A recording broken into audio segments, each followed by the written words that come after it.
Dr. N. Sai Bhaskar Reddy, sir. Dr. Sai Bhaskar Reddy, sir, is an international environment and development professional. He studied double Masters of Science in Applied Geography from Indian Institute of Technology, Bombay, and did geography for his PhD in Environmental Impact Assessment, Studies of the Polluted Water at Patancheru Industrial Area at Telangana. Sir is into research and development of technologies used by communities to mitigate climate change, environmental, and geo-ecological degradation. Sir has worked as an international consultant for World Bank, United Nations Development Programme, International Organization for Migration, and Green Climate Change across the globe.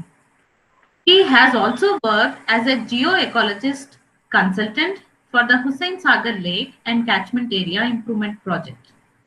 Sir has also coordinated on the Clima Adapt project, Valantari, supported by the Norwegian government, helped to improve the water use efficiency, increase agriculture production, and reduce emissions. Sir has the credit of designing more than 100 designs.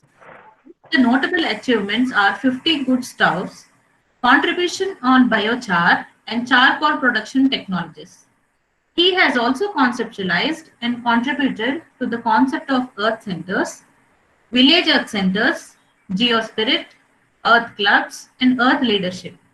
Presently, Sir is focusing on climate change, environment, good stoves, and biochar production, water for irrigation and drinking, sustainable livelihoods, disaster mitigation, food security, energy, vulnerability and adaptation, and development areas.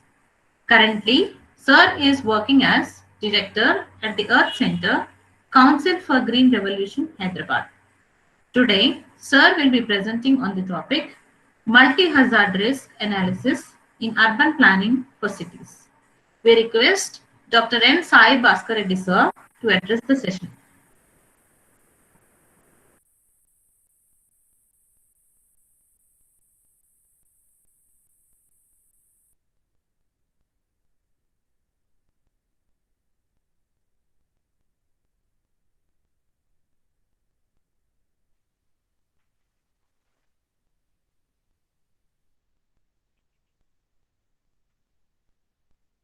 Cyber mic to you, sir. Sir, I don't see him in the meeting. We will have to contact him. Just give us a few seconds. But who is presenting? It is him presenting, right? No, it is us who is presenting. He just shared the thing with us. Yeah. All right. Okay. Okay. KP, I think you'll have to repeat the intro because sir was missing from the session. Okay, ma'am. Yeah. Hello. Hello, sir. Hello. Is my voice clear, madam? Yes, sir. It is clear, sir. I would like to repeat your introduction, sir, as you are not. It's okay, madam. No, I heard the introduction. That's fine. Okay, sir. Sir, over to you, sir. Okay, madam. Thank you. Thank you very much, madam. And good morning to everyone participating in this event. As already introduced about me, I worked on especially this climate change, disasters, and other international projects, Afghanistan, Indonesia, and in 12 other countries. I have contributed, as well as within India, about 18 states. I have contributed on these issues, and especially climate change and disasters is definitely around 7-8 projects I have done, implemented, our national and international. And with this background, recently, as we all know, the urban population has increased globally as compared to rural. It's more than 50% now. And within India also, it is crossing 50% very soon.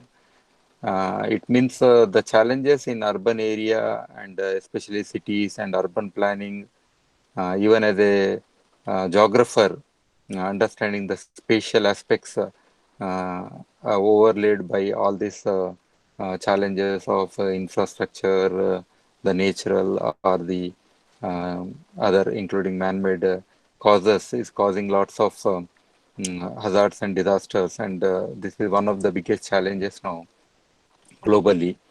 And India is no exception, and which we see every year now, especially let us say rains, then we see how even the small rain can flood a city, and we have many challenges like that. So, bringing from my own experiences, especially one of the cities recently, I have done this risk analysis, that is GIFT City, that is Gujarat International Finance Capital City, basically near Gandhinagar. That is a small city, but the densification is one of the things that people are looking at. They want to bring all the important institutions together and in a very little space, so that there is more communication and access to resources and management. Again, this is putting other challenges. Here, the hazard is a term, but hazard has so many meanings, whether it is man-made, natural, or anything. Ultimately, it has the potential to cause something. So that is, anyhow, I will be sharing the definitions of that. So let me go to the presentation. So you can share my presentation, madam. When I say next, then you can change the next. So excuse me, I have this poor connectivity here, and I'm actually on the road, and it is raining outside. And sitting in my car, I'm doing this webinar. It's okay. I think as long as you can hear me, that's fine.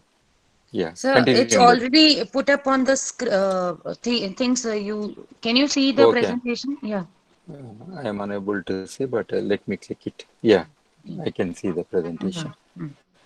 Yeah, so here, next slide, madam. So we know one of this is a triple disaster that happened in Fukushima. That's earthquake, then tsunami, followed by nuclear plant disaster. So simultaneously, three disasters occurring together in one place. This is one of the best examples what can happen, because many things are interrelated.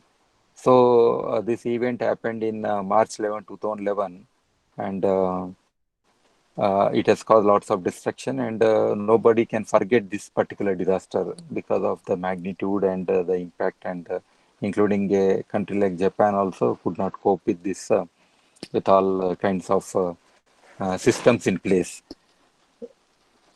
So here hazard, basically these definitions are very much required to understand the context of my speaking today. So here it's a process, phenomenon, or human activity that may cause loss of life, injury, or other health impacts, property damage, social and economic disruption, or environmental degradation. Hazard includes, especially as I mentioned in the Sendai framework, you all might be knowing about this framework for disaster risk reduction, 2015 to 2030. This is the period that want to achieve. Okay. So they include the biological, environmental, geological, hydrometeorological, and technological process and phenomena. It means everything which you could see practically that's happening today.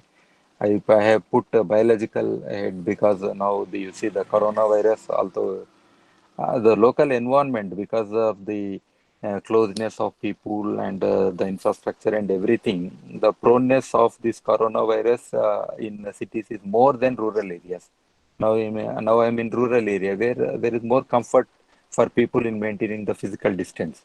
Even in architecture, especially latest architecture, this kind of social aspects are also coming into picture, because this is also a major hazard. That's why. Excuse me. So hazards, as I said, natural, anthropogenic, and all that. So this man-made hazards, they are induced entirely or predominantly by human activities and choices. Let us say some of the floods. Let us say Kerala floods. It is basically purely because of and recent Chinese floods also. We have very good number of dams and everything reservoirs, but unplanned or management of this water or sudden release of water. So that is causing more damage than the real rains. Otherwise, naturally, the things would not have been so aggravated. So these kind of things are happening. And other things is the location, intensity, magnitude, and frequency and probability. These are also very much important. And the biological hazards are also defined by their infectious or toxicity or other characteristics of the pathogen, such as the dose response, incubation period, and all this also matter. So this is become a big topic now for everyone. So multi-hazard, why we are calling multi-hazard is in any geographical area, it may be prone to several hazards. So that's why we say multi-hazard. So the selection of multiple major hazards that the country faces, or even the geographically local or the site-specific also, and the specific context where hazardous events may occur simultaneously, cascadingly, or cumulatively over time. Okay. I gave that's why I started with Fukushima, the triple disaster. Okay. And taking into account the potential interrelated effects and natural hazard. Uh, so natural hazards are defined by that United Nations Center is there for disasters, UNISDR, as a natural process for phenomena that may cause loss of life, injury, or other health impacts. Okay. So property damage, loss of livelihoods and services, social and economic disruption or environmental damage. So natural hazards can be characterized by their and same thing which I mentioned earlier. So people say there is nothing called natural disaster. There is a natural hazard basically. So the once a natural hazard happens, I mean, say it really happens in reality, then becomes a disaster. So vulnerability. So this is very important because vulnerability is a most it depends on so many factors basically. Exposure, sensitivity, adaptive capacity, like that many things are there which are related to vulnerability. So here most important is the physical, social, economic, environmental factors or processes. These are very much important in defining vulnerability, which increase the susceptibility of an individual, a community, assets or systems to the impacts of hazards. So anyhow, I'll be sharing this presentation so the organizers of this program can share my presentation to the participants. So they can go through later on this material. So vulnerability is a multi-dimensional in its nature, and next to the 4 dimensions above, some authors also include cultural and institutional factors also. Okay. So both here examples include like poor design, construction of buildings, inadequate protection of assets, lack of public information and awareness, high levels of poverty and education, limited official recognition of risks, and preparedness measures also. So the disregard for wise environmental management or weak institutions and governance. So there are so many aspects which are interrelated defining this vulnerability. So here individuals can be vulnerable, community can be vulnerable, or the total systems can be vulnerable. So vulnerability is most important even in the planning of the life of any person also. So the next slide is exposure. As I told, exposure is defined by the situation, basically, where we are located, how we are located, like that, like the situation of people. So let us say you are sitting close to a window, so you might get good light and sunlight also. The people who are sitting inside, they may not get light like that. So it is simple as like that. So infrastructure, housing, production capacities, and other tangible human assets located in hazard-prone areas. Okay, so as these are also the measures of exposure can include the number of people or types of assets in an area. Let us say in a desert, the exposure will be less because there are no people, there are not many assets. It is something like that. Whereas in a high density cities where which are already located, there it is very high. This can be combined with the specific vulnerability and capacity of the exposed elements. This is very, very important. So, capacity means, let us say you are feeling very hot. So, but your body can tolerate that kind of heat. Then it means your body's capacity is there. So your vulnerability is less for that kind of, let us say, sunstroke. So like that, we have to understand. So risk is the most important. Again, this is a factor which is related to hazard and vulnerability and exposure. Where the three things are together, then there is a chance of risk that comes in between as a set. You can see the top corner picture for clear understanding. Okay. So risk doesn't happen where there is no hazard. Okay. So where there is proneness, then only the risk factor will come into picture. So risk is disaster risk is defined as the potential loss of life, injury, or destroyed or damaged assets which could occur to a system, society, or a community in a specific period of time, determined probabilistically as a function of hazard, exposure, and capacity. Okay. So this is a this factor even in your life when you say when somebody is speaking to you for insurance, so they always say risk, risk, risk. So this is what it means. Okay. So I'm cutting short some of the definitions so that we can understand more from the real examples. So here in any geographical area, so now you know the latest environmental impact assessment, the otherwise the Environmental Protection Act of the Government of India. That has been altogether originally there was a zoning atlas prepared for the whole country where the industries can come up and where the industries of a particular nature cannot come up. So they have done in those days with the context of environment. Okay. But now this risk analysis, one big factor, it cuts across all these local environmental challenges and it goes beyond. It is more like superset imposing. So let us say this is a map where we are trying to understand the vulnerability factors or the risk factors. So the flood prone area, the very highly flood prone area are clearly shown next to the banks of the river and beyond you could see in this picture.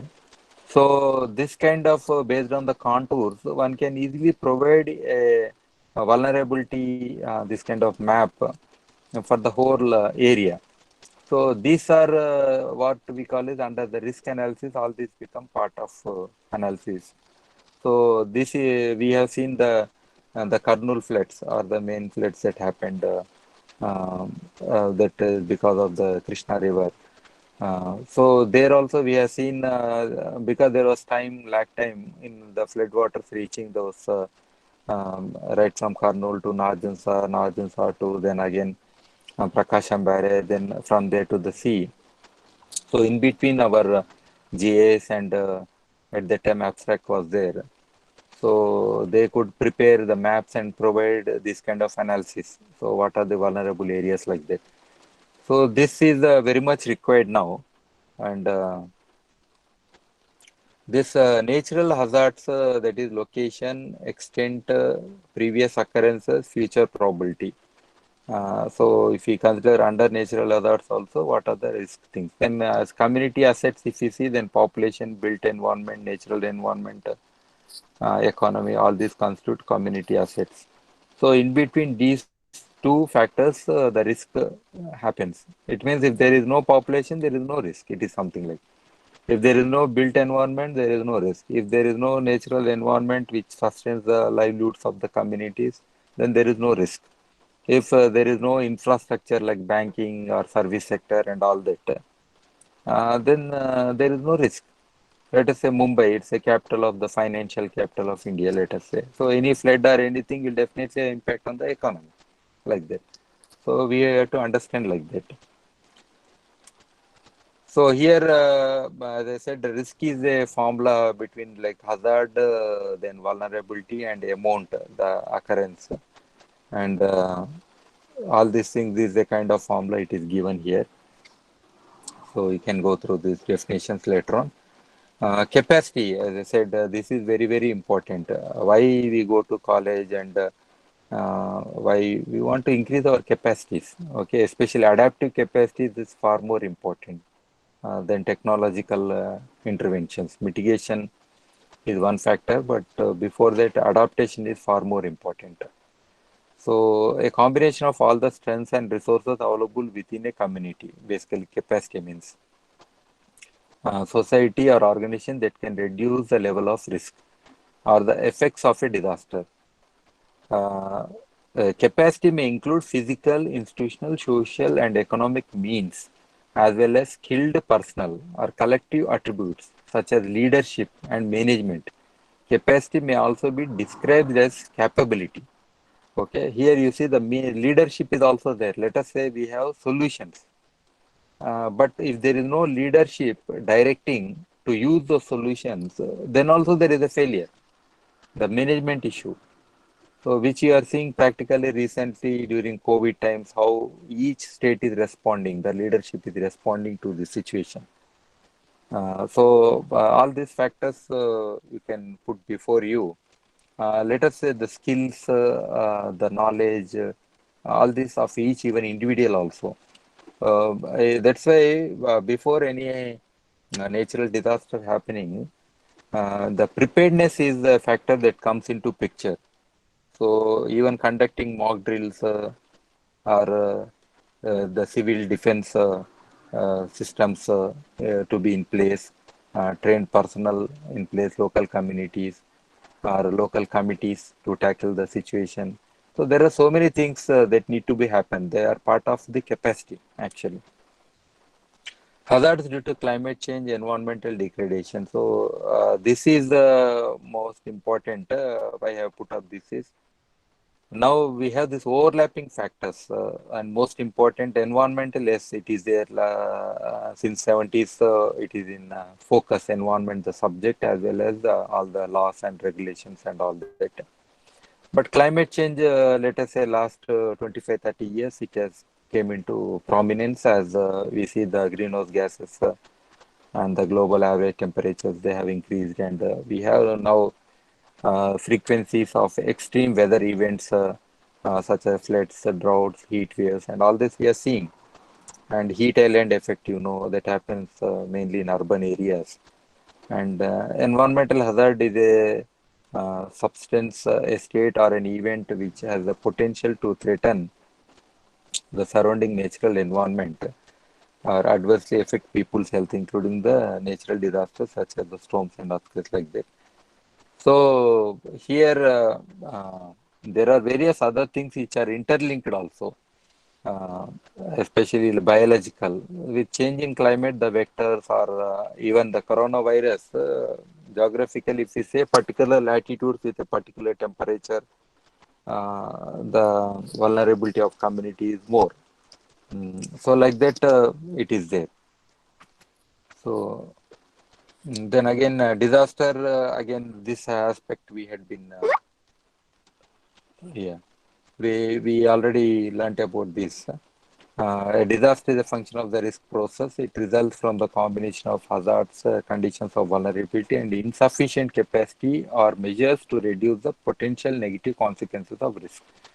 Okay, even if we don't have these capacities, especially the governments, the infrastructure, especially the monetary aspects, if we don't have, then also we can't do anything. So coping is very, very important, I put, because for any system, coping is immediate actually. It is not long term. Yeah, disaster slide only. Put on the disaster slide. Yeah. The means by which people or organizations use available resources and abilities to face adverse consequences that could lead to a disaster. Okay. So coping is immediate actually. It is not a final solution, but it is to just get along with the situation. It is something like that. Okay. Disaster risk reduction. This is ultimately a major subject now. What we say DRR or disaster reduction.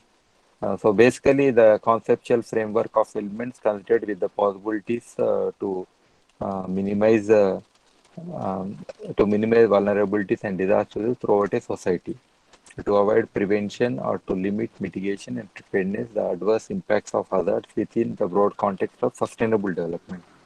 Okay. So here risk awareness and assessment, including hazard analysis and vulnerability and capacity analysis, knowledge development, all this is part of this DRR. Okay, under the topic it will come. Institutional frameworks also, including organizational policy, legislation, community action, like that, environmental management, land use, then early warning systems, like that. There are so many things. All these things constitute disaster risk reduction. So once we adopt this strategy, all the factors that I mentioned below need to be taken care. Only then we are working towards it.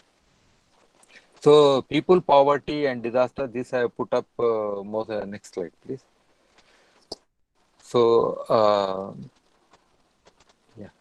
So here, people, poverty, and disaster risk are increasingly concentrated in cities.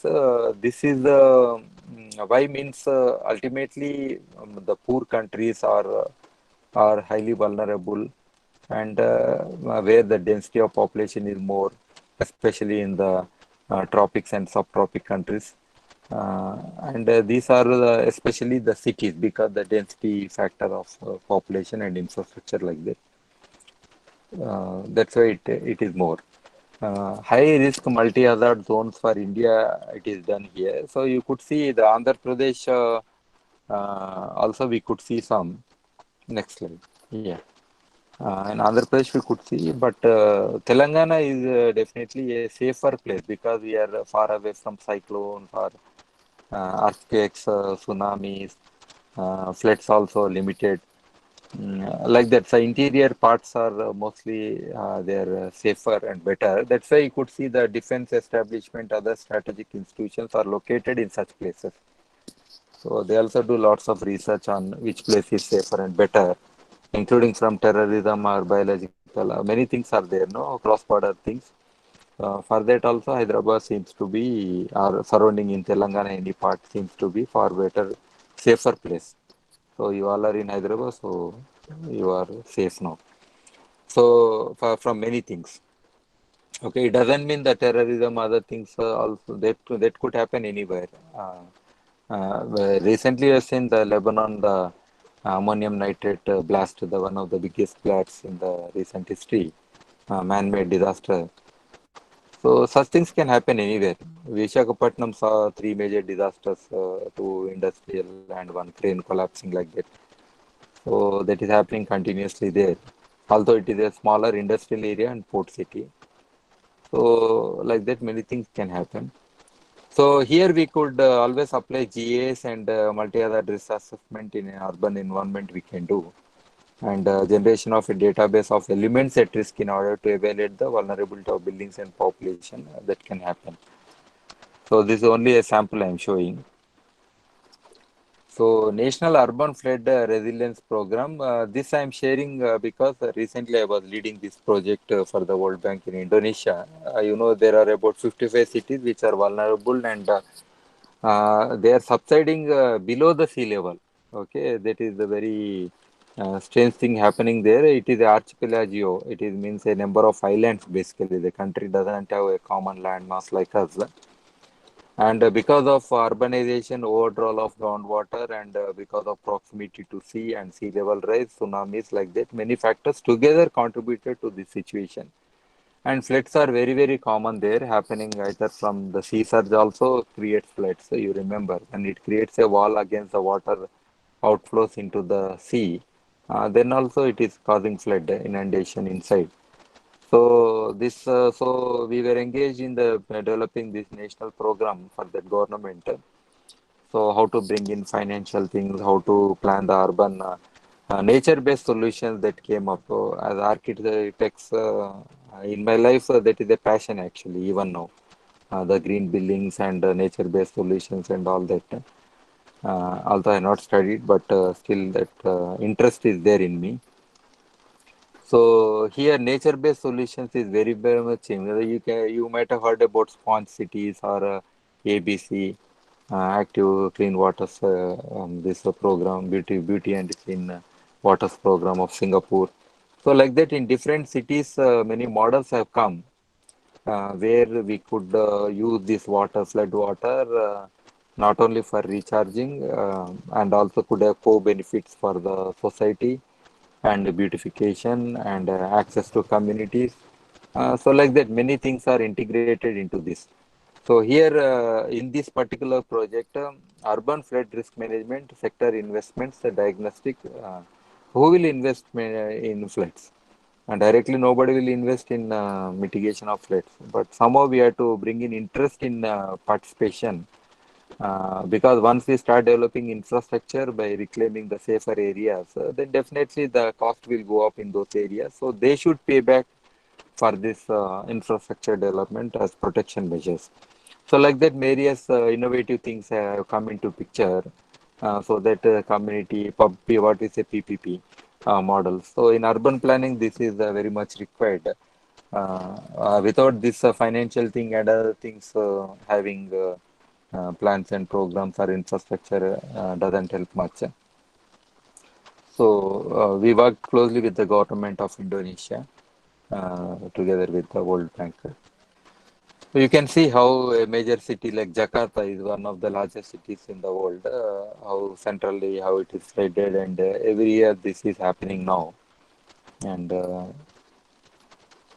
again, one more project I have done is this multi-hazard assessment and mapping in Guzar and Pashtun Zargon districts of Herat province, that is in Afghanistan, close to Iran border. Okay. So again, here we try to assess. It is not pertaining to city per se, but I'm telling how important this aspect is. International Organization for Migration. The challenge is drought is a major problem there. It's also a hazard because drought causes long-term impacts because people will be displaced from their villages completely. They are uprooted from their villages, from their identity, and they go to different geographies, and their struggles will be multiplied. So that is what happening. That already happened, and the suffering of the people is very high. So here, this particular thing, uh, I did this mapping of those areas, and this area is particularly prone to earthquakes, cyclones, floods, and other analysis we did. So I am coming to the important thing, how this hazard risk analysis of gift city. For a particular city, what are the factors which we need to look at, and this multi-hazard and all that. So for this, I'm sharing this presentation. So this particular city is next to Gandhinagar. Actually, it is attached to Gandhinagar, which is the capital of Gujarat. So it's a new and upcoming city with the standards of international standards, as we see in other countries also, how the high-rise buildings are coming. Like around 55-story buildings are there here on an average like that. So together in one place, very high density of population is estimated once all the infrastructure comes up. So it is happening actually. About 7-8 buildings are constructed. Again, I am the team leader for this particular project. So here we try to assess the historic data, what we say return period. Return period means for how many years, what kind of intensity of earthquake can happen. So this kind of analysis we used and try to assess the local geological condition, the shear and other things, and prepared a map and then try to assess. But this was slightly safer. It is not close to Bhuj and that Saurashtra or Kutch area, which is more prone to earthquakes. Otherwise, Gujarat is one of the highly prone, on an average, highly prone earthquake zone only. But this particular area is relatively safe. Like this, we need to develop the. This is the VS30. That's what shear and other things we look into. So this mapped, and then we found how safe it is. Then again, we try to see the 50 years return period. Then also it is safer. Very few earthquakes happen. The inside picture you can see the right side, the whole Gujarat and that purple color indigo color spots are there. So the point this gift city is also shown. So that is also safer place. So here actually, as I said, multi-hazard, as I told, earthquake is one event, but there could be non-structural damage, that is utility, infrastructure, everything could damage. The pipelines can be broken or the gas pipelines can broken, and from gas again leakage to again fire hazard can happen. Like that, many things are like structural damage also when happens, the buildings collapse. Again, there is a dam nearby, so even if that collapse, there will be flooding event occurring. So there will be flood, human loss, fire hazard, and overall the business community, everything gets affected. So like that, even the name or brand of that area will also come down. So nobody will be willing in the future to resettle there. So there will be lots of disruption. So this is how each factor is interlinked and it has a magnifying effect or multiplier effect. So this we have to remember for everything it is there. So conclusion. So these conclusions are okay, fine. What we gave is for their own this thing for government to make some decisions. So flood and extreme rainfall. Again for the same place we try to next slide, please. Yeah, next. Yeah, flood and extreme rainfall. So here again, medium, major, and minor projects, silent features, then flood control cell data, reservoir data, overflow of dams. All the data from the department has been taken up, even meteorological data, all that. The topography, contours, location. Actually, this is located close to a local river. But it was an elevated area, that's fine. But still, floods can happen, historic floods can happen. So here again we try to map how much area will be under submergence. Yes, definitely some part of area could be under submergence. It's a Sabarmati river, so a low-lying area. So what could happen if that infrastructure fails? So that also we try to assess. So here basically the sewage treatment plant and some pipelines, cables, substations, underground areas, and all these are located already. So here this map we again, which are the safer areas in case of the historic floods also like that. So again we have given here the map, safer and more prone areas. So you could see the white color patch of building infrastructure close to the river. Yeah. Again, as I said, the multi-hazard, what is the chance? Heavy rain, with direct rain also there could be flood, river flood also, flood, dam break also can cause flood. Then again, non-structural damage and structural damage. So there is a utility tunnel in this particular city. It is very well made, but it is close to the road level only. So there are some pathways to enter this utility tunnel. So we felt that there is every chance that the roads would get flooded, then all the water within seconds it can reach. So while doing the analysis and the pipeline breakdown, leakages, electricity breakdown, and all these are other things, multiplier effects. Then cyclone, yes, it is far off from the sea, but still there is sometimes. Next slide, please. Yeah. So here again, the cyclone, it is far off from the sea, but there is every chance that there could be a cyclone occurring here, or intensity will be there.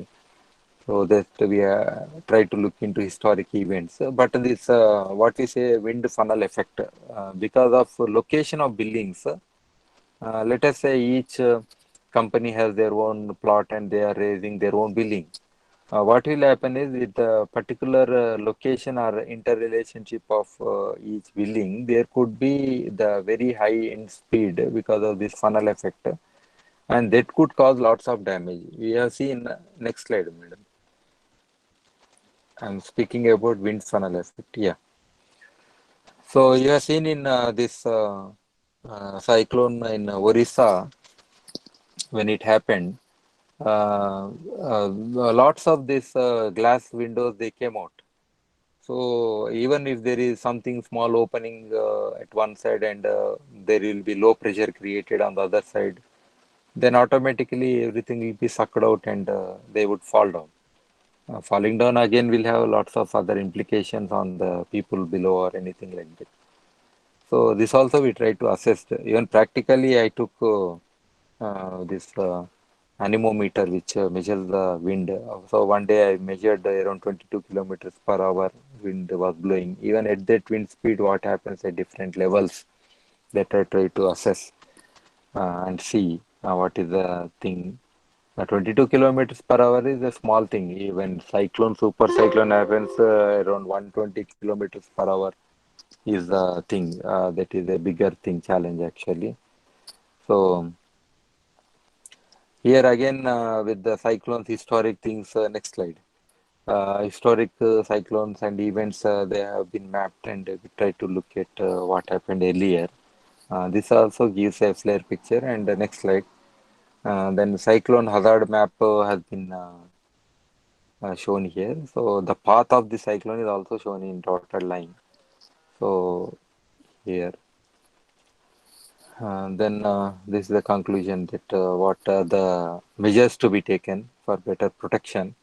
Again, the cascading effect is damage due to high wind speed. What will happen? That could happen during the heavy rainfall also. Flood means these are the other implications during that cyclone. And damage to trees, facade and hoardings, poles, non-structural damage. Communication loss will be there definitely, and effect on business continuity. So like that. The most important is fire. Next. Excuse me. Next slide, please. Yeah. Fire is less considered, but when it happens, it is going to have highest impact, especially in high-rise buildings, because there won't be an escape, even if it happens in one floor or two floors. But its spread will be in the whole building because of a particular things in the architecture that you all are well aware. But still, if you are giving staircase from outside, definitely at least the people who want to escape, they'll have a fair chance of escaping. But in most of the building, the staircase is inside in a closed environment. So it means the entrance will act like a chimney. Basically, the entrance at the base or the floors that will be drawing the air, and fire can within no time it can become an inferno, reaching all the floors by default. So when these buildings which are enclosed from all the four sides, the fire hazard is very very high. So even when we saw some of the best buildings there, but this aspect they have not looked at too. And also we try to look into all the infrastructure in place. You might say different fire extinguishing systems are there, including what we saw is the vehicle can't move around the building. There are so many barricades kept around the building, or the greenery has been developed, or some ornamentation has been done. So for preventing vehicles, some again barricades are there. So in real case of hazard, how the vehicle is going will go around the building. So that is also not considered. So like that, there are very minor, even the storage of chemicals where they are located, and including the office materials. It could be the papers or anything, small things also, which are prone to, are the kind of materials used inside the building as part of this decoration or beautification, like that infrastructure and all that. So there are many things. The Surat fire, you might be remembering about 2 years back, it happened near. It was a coaching center, and suddenly fire happened in the down floor, and the students had no choice, and some died because of this carbon monoxide and all that, and some jumped from the building also. So here, fuels, ignition sources, preventive barriers, fire prevention, fire safety management, when happens. Even mitigative barriers, fire protection, egress and emergency response, early detection and control, loss of control. So all these things are part of this analysis actually. Again, we try to look into the emergency access of the vehicles and all that. This is also very, very important for any geographic area. Next slide, please. So this is also least considered actually in many places. So we try to look at what are the three. These are the only three access points to the any place from outside support.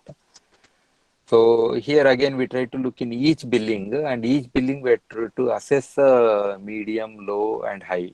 This is based on a particular occupancy types of fuels and the codes categorizing the billing for level of fire hazard prevent has been done.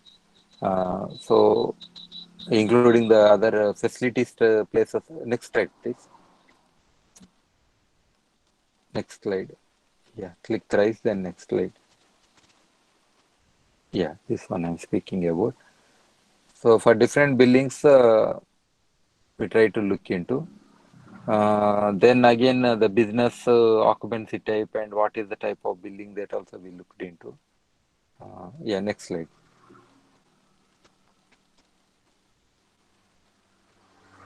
Yeah, next. Frequency and occurrence values. Yeah.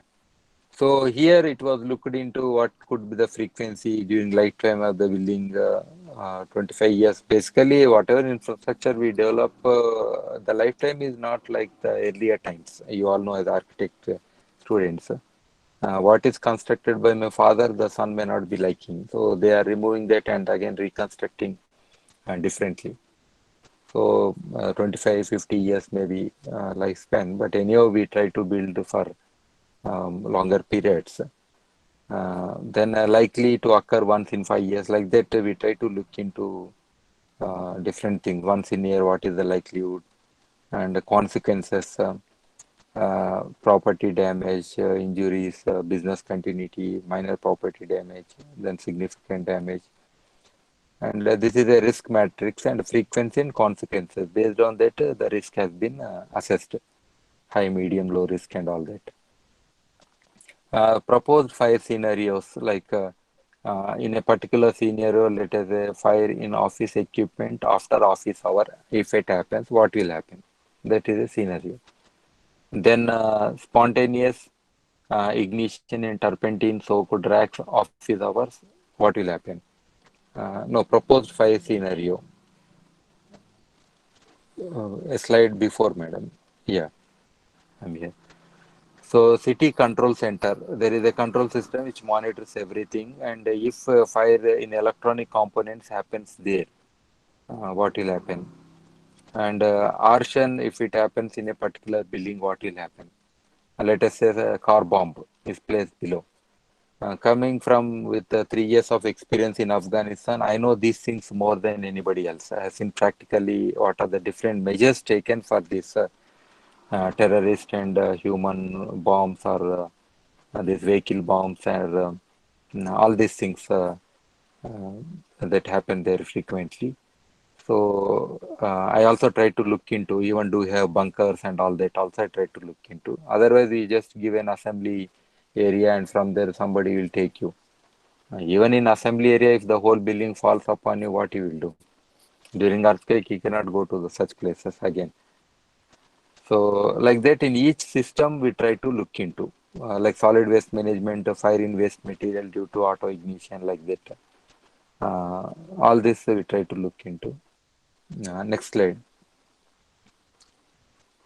So here are the details of each fire event that could happen. So these are given in far more detail, as I told at that time while we were doing this particular study.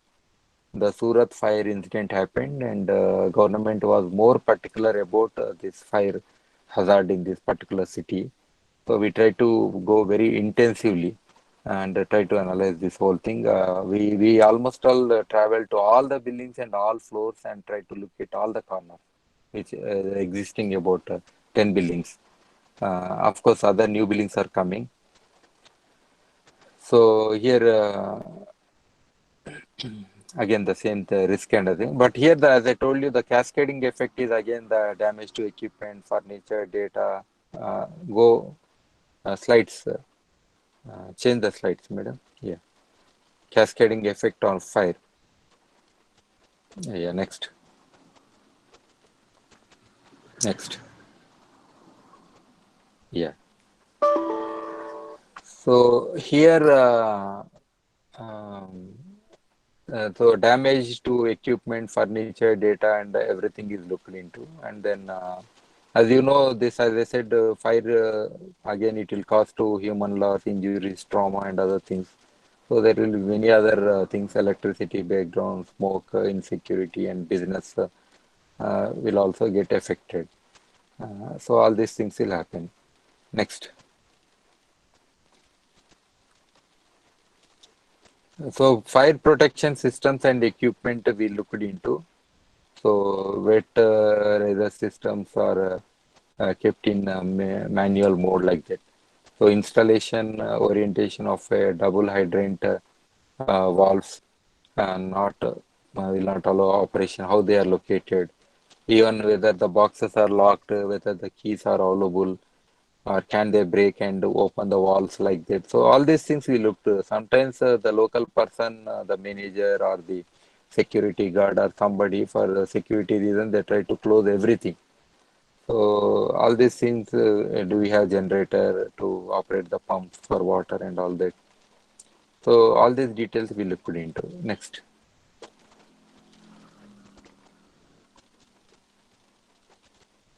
So again, we mentioned the good practices, fire alarm system, automatic sprinkler system, which are existing there. Fire command centers and protected and refrigerated stair enclosure. This is what required actually, which we said. Protected and pressurized stair enclosures. As I told you, this the people who are moving out should be well protected. So that is a system. Okay. Next.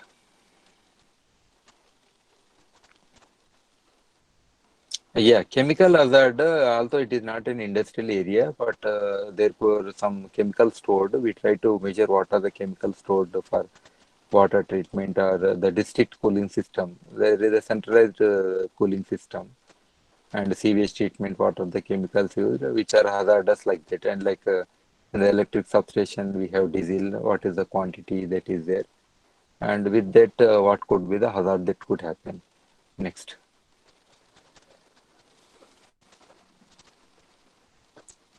So like that, we looked into fire thing. Next. So man-made things, again, this is very, very important, which we never imagine, like bombing or suicide bombing or rocket and mortar attack, because this particular place is very close to Pakistan border. So already we don't have good relationship with our neighbor.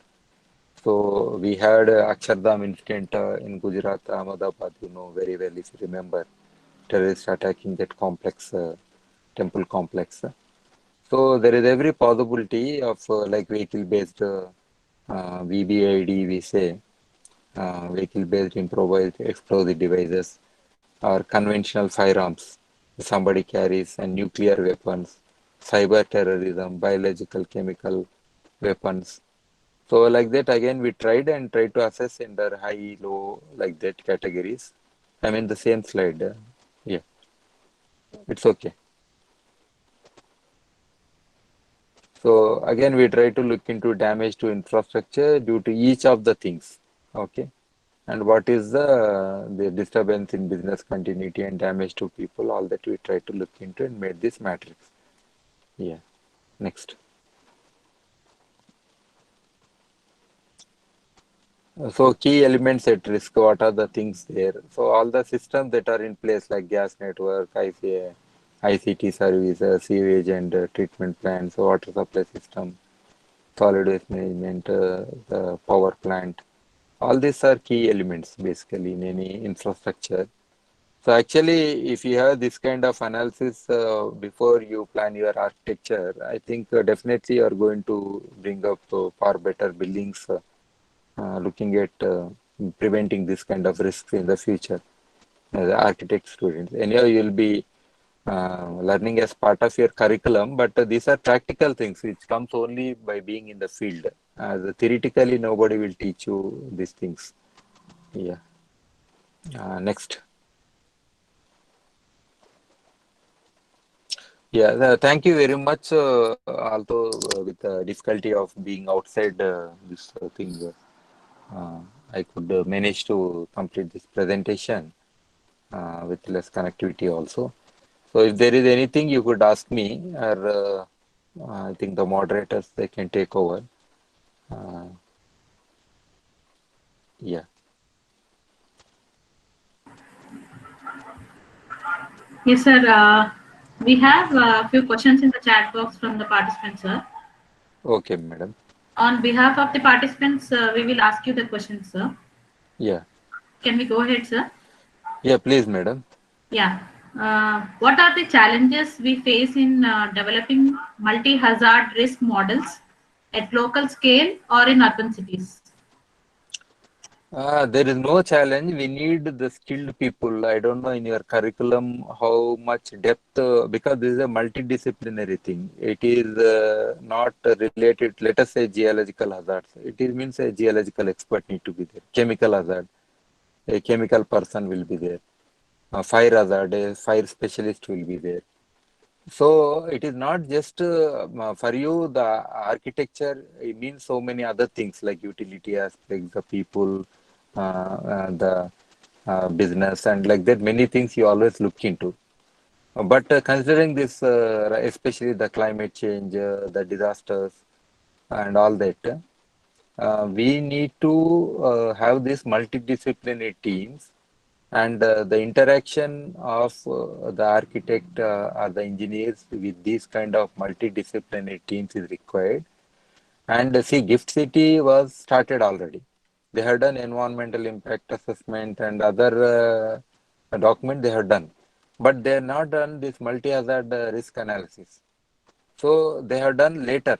If they have asked us to do even before starting the construction about 10 years back, it would have been far more useful. But at that time, they just started building, and now they asked because to get some international agencies said, if we want to occupy this particular building, we need to see these reports, and we need to understand what is the risk here.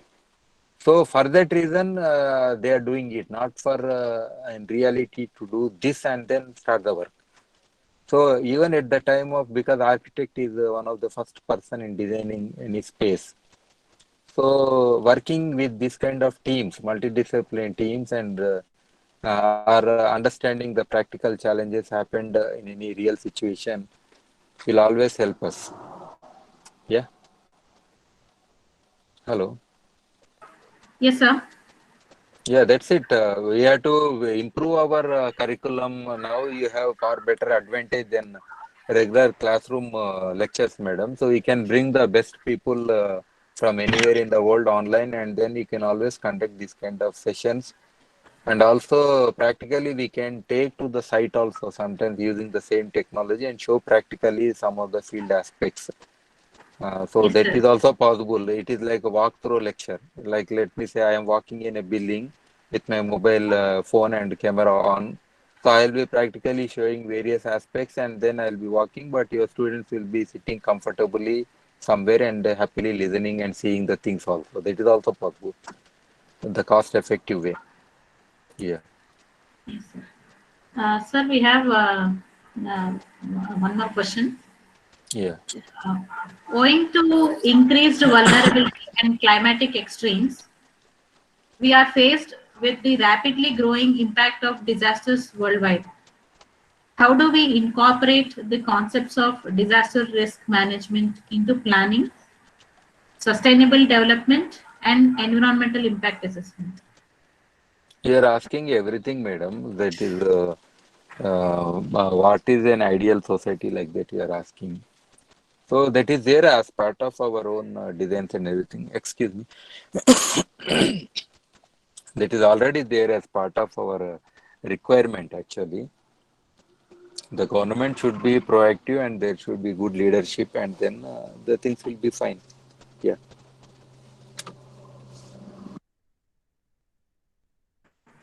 Hello. Yeah. Continue with next question. Yes, sir.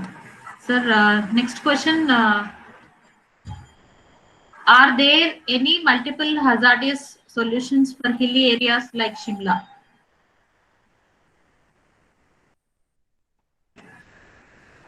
The Shimla itself is highly vulnerable to all these things, multi-hazards. That is naturally. There is no single solution. Only mitigation is one thing, and capacity building adaptation is another thing.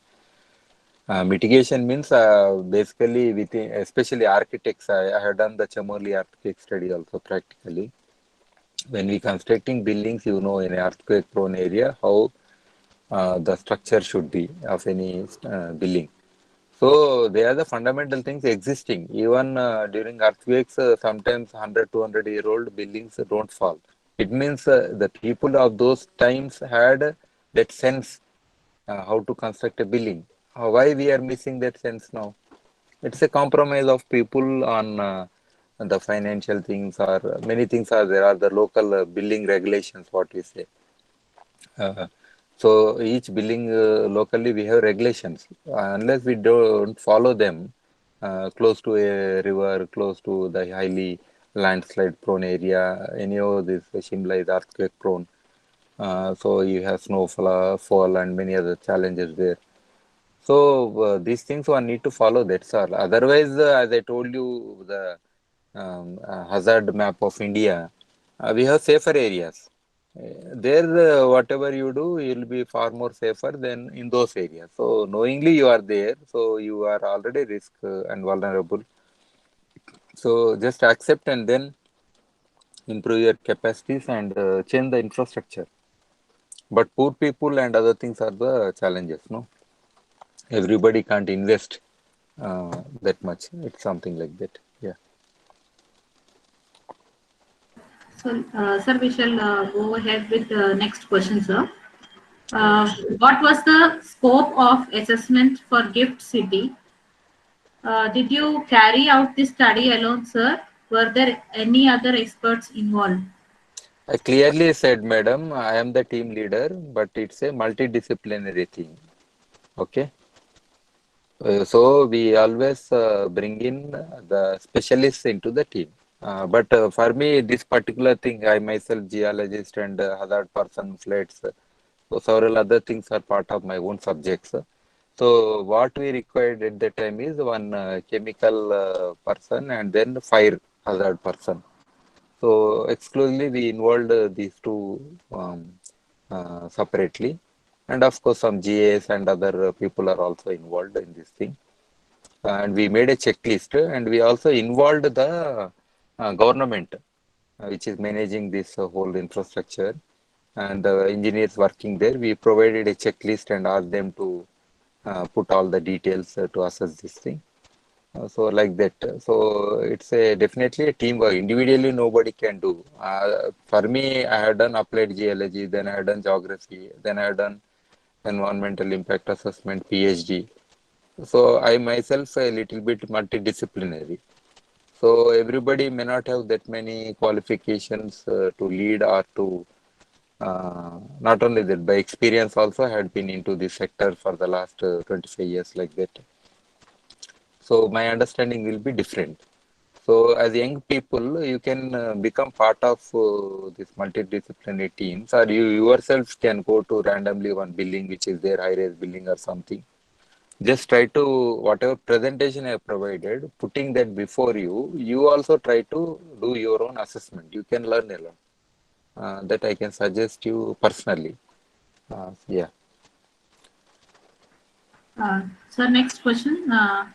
How to change the minds of the people or bureaucrats or clients to adopt the climate change mitigation as well as less hazard or no hazard? It is not changing, madam. It is what we say. One is responsibility. Second thing is beyond responsibility is the punishment also.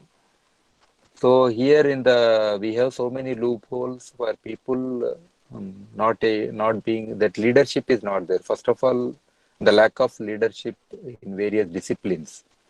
That is the first thing. So within that, I said that this responsibility is important, and also Accountability means basically the punishment is also another factor that is also not strictly implemented.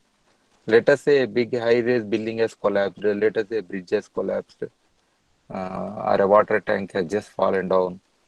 You tell me what is it really happened there? What is the real punishment that happened to all that people? Unless a major incident happens, somebody is taken. Otherwise, these things are left. So we need the ethics basically. Even as an architect, you all have your own ethics. As a doctor, you have your ethics.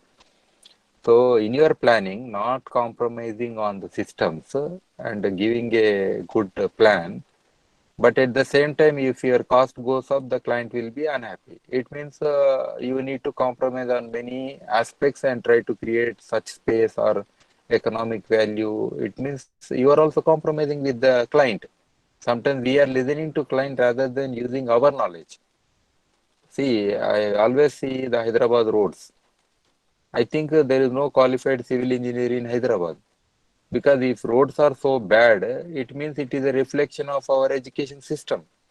But it is not the reality. It is the system that is making these highly learned, highly qualified people fail. So, apart from education, this ethical things also should be strengthened, and that motivation should be constant. And the government system should also recognize such people and give scope for such people to work. Uh, yeah, that's the only way. Sir, should we proceed to the next one? Yeah, no problem. What is your experience while working in Afghanistan?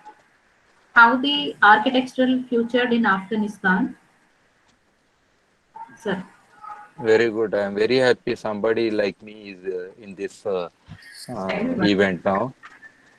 See, future is these people, Afghanis, they have traveled to all these Saudi countries and all that out of migration. They learned so many things.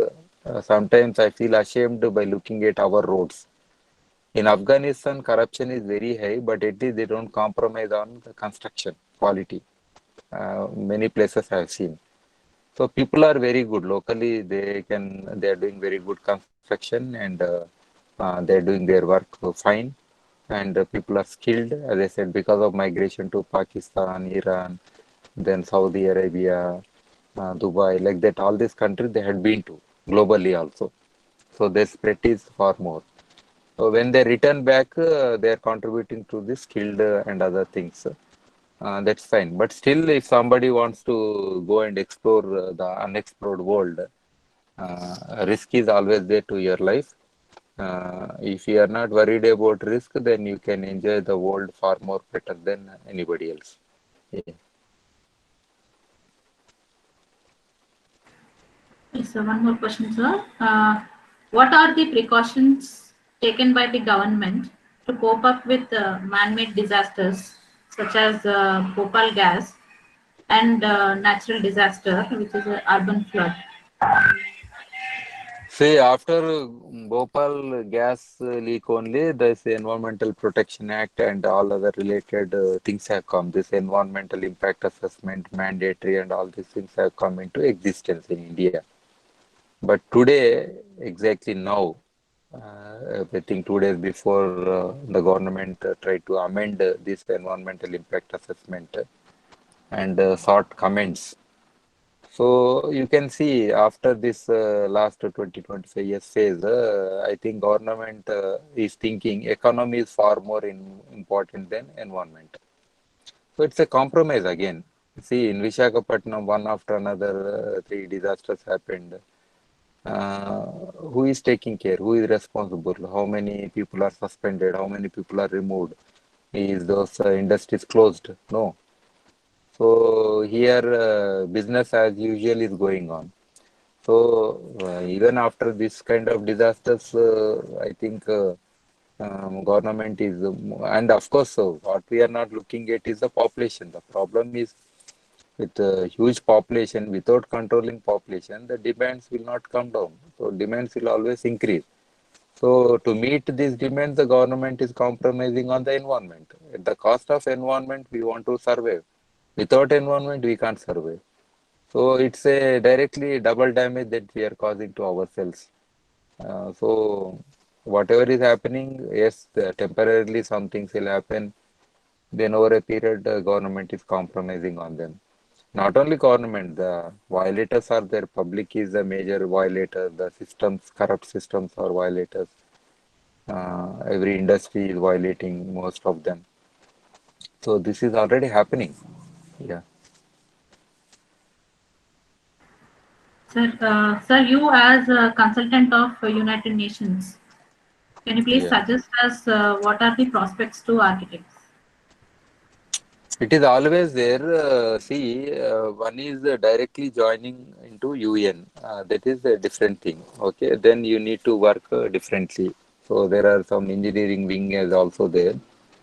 Then you can always there are some international institutes are there. Even UN universities are there in Netherlands, Japan, like that related universities. So just go and join them. If you are targeting those things, that is one possibility. Otherwise, second option is like me. I not done such courses, but I was passionate. Then when an opportunity comes to work with their projects, okay, joining their projects or joining with them and working on their projects, so you can always do. So regular basis or as a consultant also, you can always be associated with them. Yeah.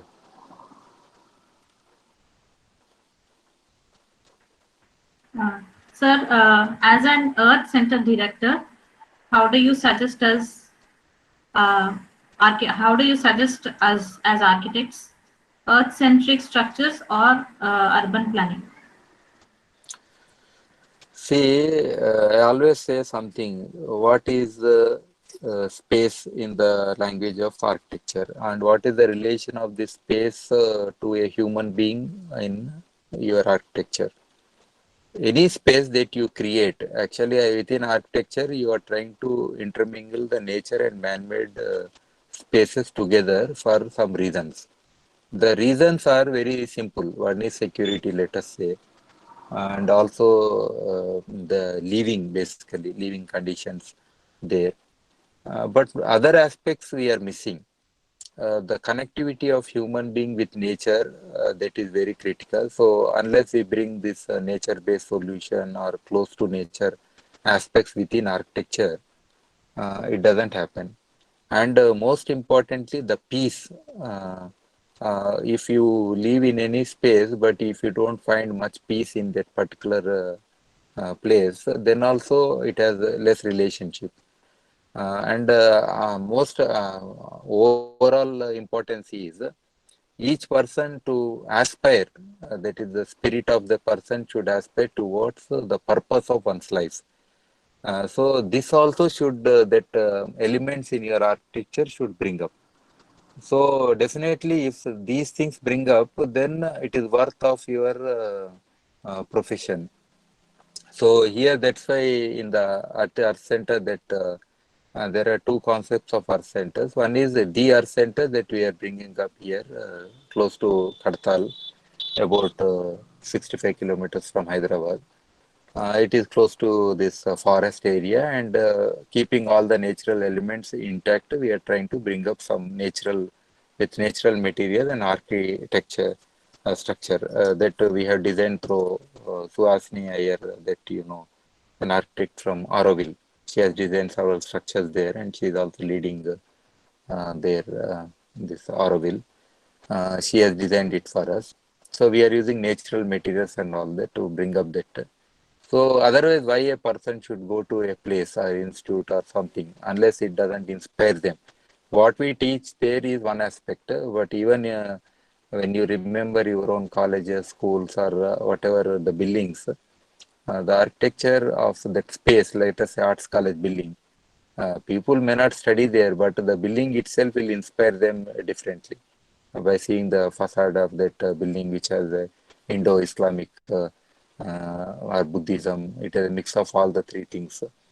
So this kind of architecture and all that will inspire the people indirectly also, and I will aspire them to do something better in life. So like that, especially the older people, the older generation people, they considered these things as most important. But whereas now we have become, life has become like cubicles, and whatever we are trying to create is very limited. Even when I went to Jakarta, even a developing country like that, we have very high-rise buildings, but only buildings, buildings, buildings, and it is so monotonous, something like that. So we need to be more innovative and bring up many such elements. Second is earth centers in each village. This concept I'm a little bit elaborating, because again, for the pride and honor of the farmer, what is the space we have created in each village? So I was questioning, in even in a layout you create this 15-20% for parks and public utilities. But in village, even we don't have any place to sit also. If about 100 people come, there is no place to sit, common place now. Recently, all the land has been distributed for various purposes and people are just sitting on the roads. So why we have such a space? Why they can't have a playground? Why they can't have a common utility place for a meeting place? Why they can't have a place to revere their own Mother Earth and their own ancestors? And also why they can't save their culture heritage like that by having their own museum? Why they can't have their own library? So like that, when I started looking is all this, there are so many elements came, and we thought in every village 2 to 5 acres land, the space should be dedicated with local biodiversity of all species of plants together. So this government also liked, and I'm very happy that now in 12,000 villages, the government says Pallaku Prakriti Vanam, they started this program. So like that, this kind of what I can suggest is, if you are interested in working with me personally, then we could have a hackathon on this village art centers, and this architect students can bring up the element that I suggested, which can bring the pride and honor of the farmer in a village, each village. So given some areas in some of the villages, they could do this hackathon and try to create these designs and with nature and everything together. And especially if a person goes there, their reverence to Mother Earth should increase. So that is what lacking. Your connectedness to your own earth is missing. So this is a suggestion actually. It's an extended explanation to your question or elaboration on your question. Yeah.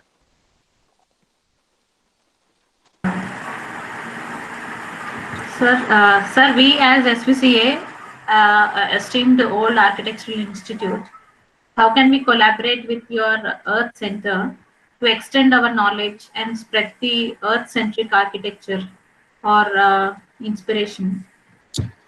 Yeah, our Earth Center is here, madam, and you can join us after this webinar and all that. As part of your curriculum, you might be having certain projects. We could first conduct an hackathon. I have recently conducted one hackathon for a slum area in Orissa, Bhubaneswar, basically. So it's a small geographical area, but they want to redesign considering these multi-hazards and natural elements like that. So like that, similarly, we could have a hackathon for this particular art centers involving your students as groups. That brings us closer and trying to understand the things. And other similarly, other programs we could conduct, and what we say traditional architecture, nature-based solutions like that. So which I can introduce. I used to conduct lectures in CDA and your their NAC also. So those things also I can conduct certain lectures. So like that we could involve together, and also especially even in this villages we have this Indira Awas Yojana and all that. That is very monotonous. Actually, it doesn't help the local artisans or the people in addressing their own skills actually. So like a potter's house is different, blacksmith's house is different. Like that, each person, the house should be different and it should cater to the needs of that person. Traditionally, it was completely different. Now, single room houses or double room houses, all these things with RCC is not going to cater to their aspirations or continue their livelihoods also. So we need to rework on that and also see the local materials and all that as inclusive in this architecture. I think we could do better job and serve the society better. So an architect is most important person because you can always visualize ahead, like at least 30, 40, 50 years or 100 years ahead. Visualizing ahead and then creating the spaces. And another thing which I can suggest the students could participate is like river banks management. Let us say Musi is there. So all along Musi, by taking about 1 or 2 kilometer stretch, again we could create an hackathon and students can bring up their ideas how we can increase the beautification of that area or increase the utility aspects or create the cultural heritage and other nature-based values there, addressing both water recharge, even clean water, like that. So this thing we have not focused. We as civilization people started from the rivers, and now people are moving away from rivers, considering rivers are the drains to carry our sewerage. That's happening everywhere, almost in every city. So Musi River we saw from far up. We never touched the water of Musi River. So living in Hyderabad, there is no meaning without touching. But when do you touch? When the water is clean. How do you create that kind of relationship between Hussain Sagar and the people around? So my work on Hussain Sagar is there. I can introduce as part of my lecture on what are the things which could bring up around Hussain Sagar. My book is also there on Hussain Sagar, history, ecology, and environment. It is online available. They could go through. So like that, we could bring on water bodies, and as I said, the rural spaces, including urban slums. So we could work out, no problem. As director at center, and already Raj Reddy Sab is there, and is very much familiar and associated with this work. So we can together conduct and organize these things, no problem. Thank you so much, sir. So the last question, sir. The natural disaster of landslide at Kedarnath happened. Now, to what safety measures are going to be taken by our government? I know it happened. Why don't you leave God in peace for some time? This is the first thing. Why don't you give rest to God? Because you have access to transportation, so you can go anytime and then get exposed to that kind of vulnerable situation. That's what happened, Kedarnath incident. I know I was thoroughly reading. Second thing is these learned people. What we say is there is a special category, learned idiots, they say. The unlearned person are far more sensible to what to do, what not to do. But learned people are least sensitive and they don't have skills. If somebody died in a flood, I agree. A flood is a flood, and but people who are on the upper reaches, they could not survive one night, overnight. It was so chill outside, yes. But how to protect, or minimum things, what measure they could take to be in a safer place, or what are the things they should carry with them. Many things are the small things. Even if you had been in NSS or NCC or some other programs, you would have learned a little bit more for survival skills.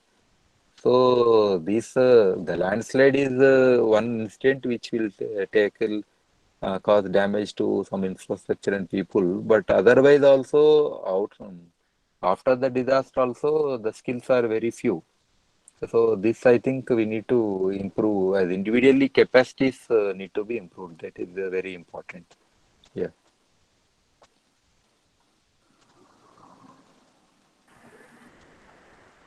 Thank you so much, sir, for your unrelenting response for all your questions. Yeah. I'd like to thank Dr. N. Sai Bhaskar Reddy, sir, for the excellent session, giving us awareness of the various issues faced at the environmental level. The session had very illustrative, detailed, and various analytical case studies. Thank you, sir, for sharing the ground reality and facts with us. Thank you, Yeah, sir. thank you all the students, thank you madam and organizers and including Raj Reddy Sab and CDA and your institution. Thank you Hi, very much. Bhaskar Reddy garu, thank you very much for accepting our invitation. In fact, it is a great pleasure and then insight, wisdom. You know, they are not students actually. You have been addressing. They are all faculty members and Sorry. Okay. practicing architects. They may look like young children, but they are having 10, 15 years of experience. Sorry, I need to learn a lot from them. Yeah. I understand. Because before shaping the world, they are shaping themselves. We should appreciate them, you know. Good. So thank you very much. And SVCA and CDA looking forward to have join hands with Earth Center as an Earth Center director. And you've given a lot of time to us. And we also, yesterday I was speaking to SVCA, the principal herself, and they are eager to exchange an MOU with you and student exchange programs. And then, we can bring some liveliness in their natural design. Thank you very much. Yeah. Thank you for your time. Thank you very much. Thank you, one and all. Thank you.